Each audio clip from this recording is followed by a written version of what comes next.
நிகழ்வுகள் தொடர்கிறது.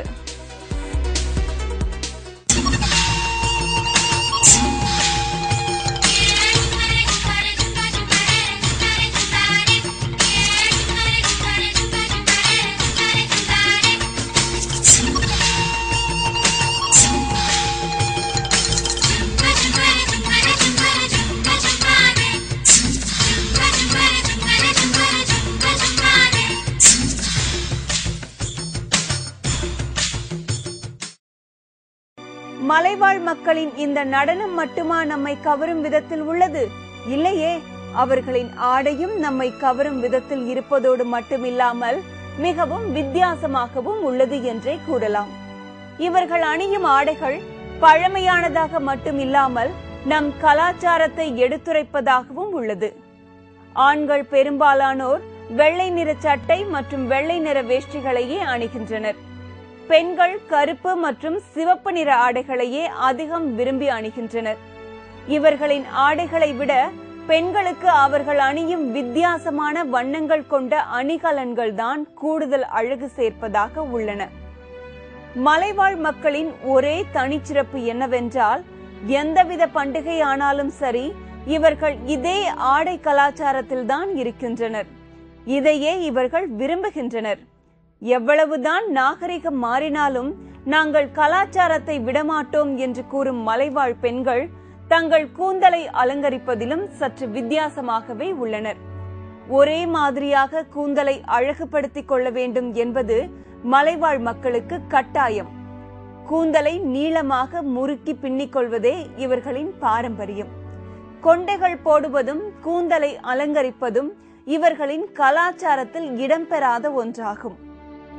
மலைவாழ் மக்களின் இத்தகைய கலாச்சாரத்தை தொடர்ந்து பெரியோர்களை மதிக்கும் சிறப்பான பழக்க வழக்கமும் இங்கு காணப்பட்டு வருகிறது.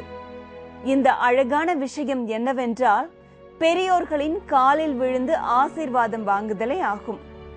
மலைவாழ் மக்கள் அனைவரும் இதை மிகவும் விரும்பி செய்கின்றனர். சித்திரை மாதத்தில் நல்ல ஒரு தொடர்ந்து மழை பெஞ்சிருச்சு. சித்திரை மாதம் முடிச்சா பெஞ்சிருச்சு. இப்போ இந்த வைகாசி பிறந்ததுல மழையே கிடையாது. அதனால நாங்கள் இந்த மலை பாட்டு பண்ணால் தான் இந்த மழை வரும். இந்த சாமியை கூப்பிட்டு இந்த சாமி மேலே பாடணும்னா தான் அந்த மழை வரும். மழை வரதுக்காக தான் இந்த பாட்டு நாங்கள் பாடுறது. நாங்கள் ஆதிவாசி மக்கள் கலாச்சாரத்தை நாங்கள் பாடுறோம்.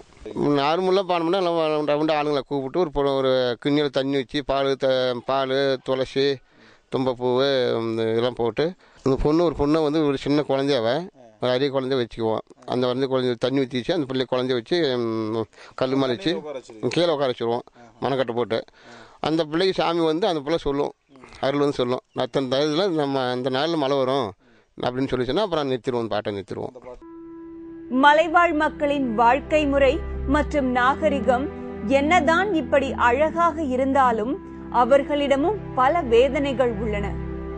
நகர பகுதியில் இருப்போர் எத்தகைய வாழ்க்கை முறையில் வாழ்ந்து கொண்டு இருக்கிறார்கள் என்பதை பற்றி சிறிதும் அறியாது தங்கள் வாழ்க்கையை வாழ்ந்து கொண்டிருக்கும் மலைவாழ் மக்களுக்கு முக்கிய தேவைகளில் ஒன்றான மருத்துவ வசதி கூட இல்லை என்று ஆதங்கத்தில் கதறுகின்றனர்.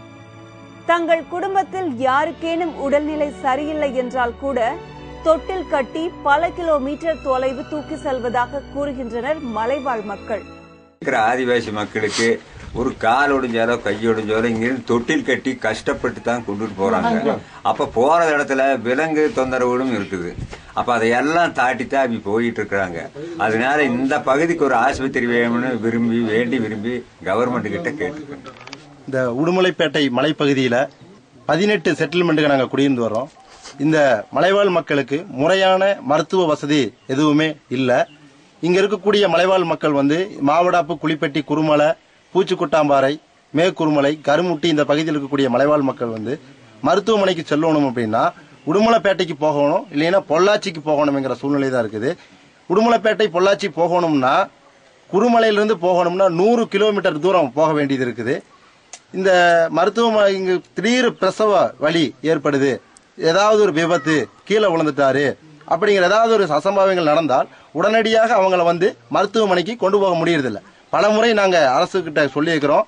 அது மாதிரி ஏதாவது ஒரு விபத்துகள் நடக்கும் போதோ இல்ல ஒரு பிரசவ வலிக்கையோ வாகனங்கள் இல்லாத போது வனத்துறையினருடைய வாகனத்தை கூட நாங்க கேட்டுக்கிறோம். அவங்க எங்களுக்கு தந்து உதவி செய்யறதில்ல. இதனால நிறைய இழப்புகள் எங்களுக்கு ஏற்படுது.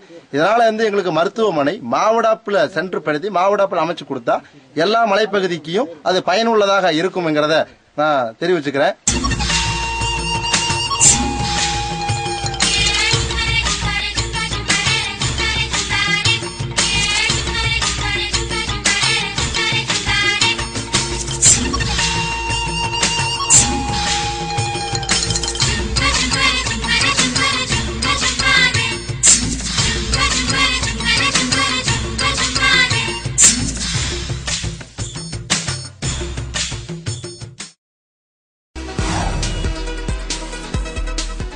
சிறிய இடைவெளிக்கு பிறகு நிகழ்வுகள் தொடரும்.